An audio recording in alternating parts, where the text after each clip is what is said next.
नमस्कार, हमारे चैनल में आप सभी का स्वागत है।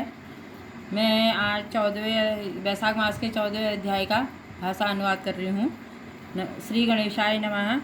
श्रुतिदेव कहने लगे कि वैशाख मास की संक्रांति में जो प्राणी प्रातः स्नान कर भगवान की पूजा करके भगवान की कथा सुनता है वह मनुष्य वैकुंठ को जाता है, परंतु जो होती हुई कथा को छोड़कर चले जाते हैं और नहीं सुनते हैं वो रौरव नरक में जाकर पिशाच योनि को प्राप्त होते हैं। यहाँ पर हम एक प्राचीन कथा कहते हैं। यह एक इतिहास बड़ा पवित्र और पाप नाश करने वाला धर्मवर्धक तथा तत्काल सेवनीय है। प्राचीन काल में गोदावरी के किनारे पर ब्रह्मेश्वर क्षेत्र में ब्रह्मनिष्ठ परमहंस दुर्वासा ऋषि के 2 शिष्य रहते थे।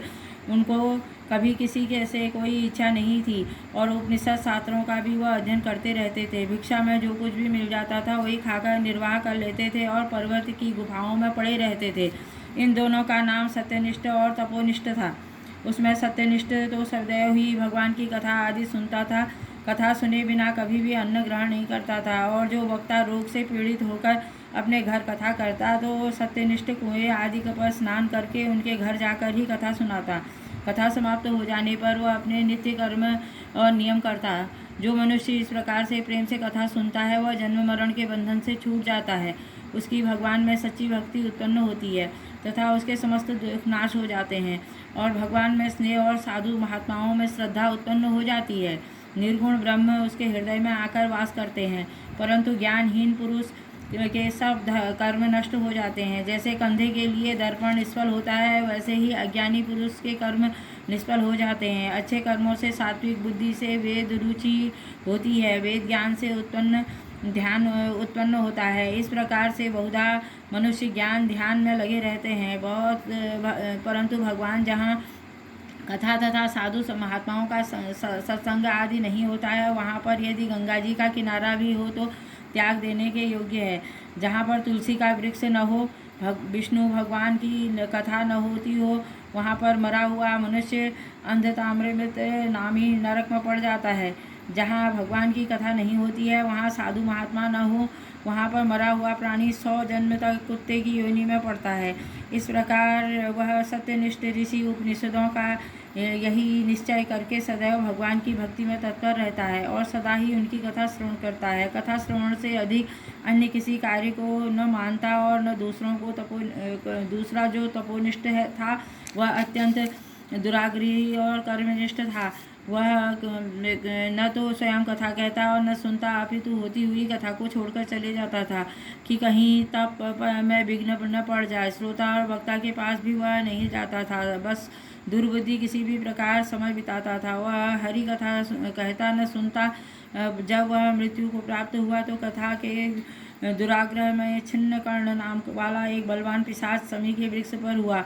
वह अपने किए हुए कर्मों का पर विचार करता हुआ भूख प्यास से दुखी होकर इधर उधर भटकता फिरता था, मगर वहीं कहीं विश्राम नहीं मिलता था। उनकी देह पर पवन अग्नि के समान तथा जल कालाग्नि के समान लगता था और फल पुष्पादि विष के समान लगते थे। इस प्रकार वह दुर्बुद्धि कर्मठ सुनसान वन में फिरता रहता था, मगर कहीं भी सुख को प्राप्त नहीं होता था। कदाचित वह सत्यनिष्ठ भ्रमण करता हुआ उस पैठासीपुर में आ गया।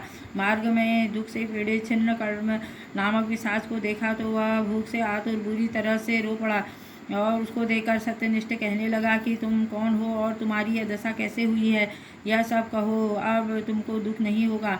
सत्यनिष्ठ के ऐसे वचन सुनकर अत्यंत व्याकुलता से वह कहने लगा कि हे प्रभु, मैं दुर्वासा ऋषि का शिष्य तपोनिष्ठ नाम वाला यति हूँ। मैं ब्रह्मेश्वर क्षेत्र का निवासी बड़ा दुराग्रही कर्मनिष्ठ था। अपनी दुर्बुद्धि के कारण महात्माओं से विष्णु तथा कर्मों के लोभ के हो जाने से भय से भी कभी भी नहीं मैंने कथा नहीं सुनी और ना ही किसी को सुनाई। इस घोर कर्म से मेरी मृत्यु हुई है और छिन्न कर्म नाम पिशाच नाम इस वन में दुखी होकर भटकता फिरता हूँ। मुझको इस दुख से छुटकारा दिलाने के लिए कोई नहीं दिखाई देता है। रास्ते में तुमको जाता हुआ देखकर ऐसा प्रतीत होता था कि मेरे भाग्य फिर गए हैं। आज हरि मुझ पर प्रसन्न हो गए हैं, जो आपके दर्शन दिए हैं। इस प्रकार मुझ पर रोकर प्रसन्न बोला कि और त्राही त्राही, ऐसा कहकर सत्यनिष्ठ के चरणों में गिर पड़ा। अब सत्यनिष्ठ को उस पर बड़ी दया आई। उसने अपने दोनों हाथों से उसको उठा लिया और मांस के भक्षण भर सुनने मात्र का फल उसको दे दिया। मांस में के क्षण भर कथा सुनने का फल उसको दे दिया। उससे उसके सब पाप नष्ट हो गए। इस प्रकार वह कर्मनिष्ठ अपनी पिशाच देह को त्याग कर दिव्य शरीर धारण कर विमान में बैठकर सत्यनिष्ठ को प्रणाम कर परिक्रमा कर विष्णुलोक गया। तब सत्यनिष्ठ भी पैठासिनपुरी को चले गए और श्रुतिदेव जी कहते लगे कि जहाँ पर शुभ कर्म देने वाली विष्णु की कथा होती है, वहाँ पर तीर्थ और क्षेत्र आ जाते हैं। जहाँ भगवान की कथा होती है, उस देश के निवासियों के हाथ में मुक्ति रहती है, इसमें कोई संदेह नहीं है। इस प्रकार वैशाख महात्म्य का 14वां अध्याय तत्सत।